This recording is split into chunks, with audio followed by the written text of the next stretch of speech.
Baby बाजी ड्रामे की अगली किस्त में आप देखेंगे कि जमाल जैसा बेवकूफ़ इंसान अपनी पूरी ज़िंदगी में नहीं देखा, जो घर अपने और अपने भाइयों के नाम करने की बजाय अपनी फूफो बेगम के नाम करवा रहा है।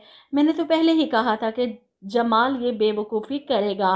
और अज़रा जो बार बार चीख चीख कर सबको कह रही थी कि ये फूफो बेगम अपने काबू में कर लेंगी घर और सबको इस घर से निकाल देंगी धक्के देकर, लेकिन कोई इसकी बात सुनने को तैयार नहीं था। लेकिन अब करेगा जब जमाल सोच लेता है कि कारोबार तो अलग कर लिया वासिफ और नसीर ने, अब कहीं घर इनके नाम हुआ तो फिर से घर अलग ना कर लें। और इसीलिए वो ये बेवकूफ़ी करता है कि भाइयों को ले जाने की बजाय फुप्पो बेगम को प्रॉपर्टी डीलर के पास ले जाता है और ये घर फुप्पो बेगम के नाम कर देता है। फुप्पो तो पहले ही तैयार बैठी थी कि अज़रा की गैर मौजूदगी में कोई ना कोई ऐसा चांद ज़रूर चढ़ाएं। पहले घर का निज़ाम अपने हाथ में लिया और इस बार अज़रा अपने मैके गई तो फुप्पो बेगम ने पूरे का पूरा घर ही अपने नाम करवा लिया। वो घर आती हैं और खुशी खुशी सायरा को फ़ोन करके खुशखबरी सुनाती हैं, मैंने तुझे कहा था ना, तुझसे वादा किया था कि एक दिन ये घर हमारा होगा, लेकिन ये नहीं पता था कि वो दिन इतनी जल्दी आ जाएगा। जमाल मुझे लेकर गया था अपने साथ और ये घर उसने मेरे नाम कर दिया। ये सुनकर सायरा हैरान रह जाती है, सच में अम्मा, जमाल इतना बेवकूफ़ निकलेगा, कमाल ही हो गया ये तो।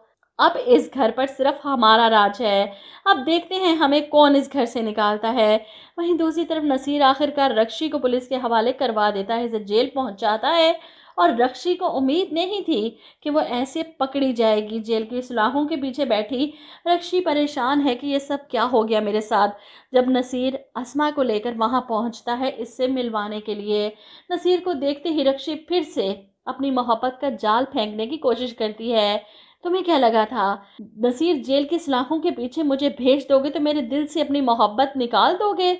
ऐसे में अस्मा आज इसे आईना दिखाती है, अपने शोहर के साथ खड़ी रक्षी से कहती है, तुम जैसी औरतें निकाह के पाक रिश्ते को समझ ही नहीं सकती। और वहीं नसीर भी रक्षी की गलत फहमी दूर करता है कि नफरत करता हूँ मैं तुझसे, तुम्हारी वजह से मैंने क्या कुछ नहीं सहा और अब सारी जिंदगी तुम यहाँ जेल की सलाखों के पीछे सड़ोगी। वहीं दूसरी तरफ आप देखेंगे कि वलीद ये खुशखबरी आकर फरहत भाभी को सुनाता है कि समन पास हो गई और फरहत बहुत खुश है। वहीं शहनाज अपने घर में परेशान कि समन के पास होने की खुशखबरी तो इन्हें मिल गई होगी, मिठाई लेकर आना तो दूर की बात, इन लोगों में से किसी को तौफीक नहीं हुई कि फ़ोन पर ही मुबारकबाद दे दें। वहीं अज़रा जब घर वापस आती है और इस बात से अनजान है कि फुप्पो बेगम इस घर के खर्चे के साथ साथ इस घर के कागज़ पर भी अपना नाम करवा चुकी हैं, ये बात तो अभी जमाल किसी को नहीं बताएगा क्योंकि वो कोई नया हंगामा नहीं चाहता। ये बात तो तब खुलेगी जब अज़रा फुप्पो बेगम और सायरा को इस घर से निकालने की कोशिश करेगी किसी बात के गुस्से में आकर, और फुप्पो बेगम सबके सामने चीख कर बताएंगी, भाई मैं क्यों इस घर से निकलूं, ये घर तो मेरा है, तुम लोग निकलो इस घर से। तब जमाल की अकल ठिकाने आएगी कि फुप्पो ये आप क्या कह रही हैं। खैर अभी तो वो वक्त आएगा बहुत जल्द। फिलहाल तो अज़रा खाने के टेबल पर सबके सामने बैठकर खुशी खुशी कहती है कि भाई खैर से समन पास हो गई, आज हम जाएंगे वलीद के ससुराल शादी की तारीख तय करने, बहुत सारी तैयारियां करनी है भाई। ये सुनकर फुप्पो बेगम अपनी टांग अड़ाती हैं कि शादी की तारीख तय करने नहीं बल्कि शादी करने जा रहे हैं।